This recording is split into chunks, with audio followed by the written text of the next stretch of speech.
زه مصطفی کمال سنو ډیجیټل پښتونخوا سره تاسو دی وخت کې ګورئ چې زما شا طرف ته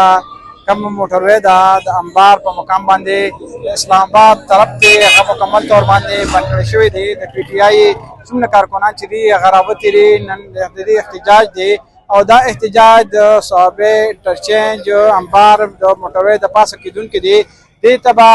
د کوم تحریک تحفظ آئین پاکستان مشر محمود خان اچکزی او نور د پی ټی آی ورکران او کوم تحریک تحفظ آئین تحفظ پاکستان چې کوم مشران دي هغوی ورته خطاب کوي خو د هغې نه مخکې د هغې راتلو نه مخکې دلته کارکنان دي هغې موټروی هر قسم ټرپک دپاره دې وخت کې بنده کړې ده اسلام آباد طرف ته تک چې نه هغه بالکل مکمل طور باندې بند دی ګاډي چې نه ولاړ دي دا زما شا طرف ته چې نه کتې شي چې مکمل ګاډي چې نه بلاک کړی شوي دي کارکنان وایي چې زموږ کوم مطالبات دي د هغې مطالباتو لپاره به چې نه دا موږ بند ساتو ځینې دا هم وایي چې کیدای شي چې د موږ مشران چې نه راشي هغې سره موږ دا ووایو چې موږ وړاندې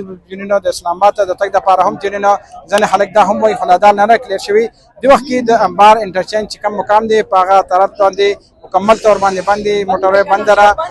او د مشرانو چې نه انتظار دی مشران کله را رسي دې ته بیا نوې څه هدایت ورکړل کېږي او دا هم وایي چې دا به د تحریک آغاز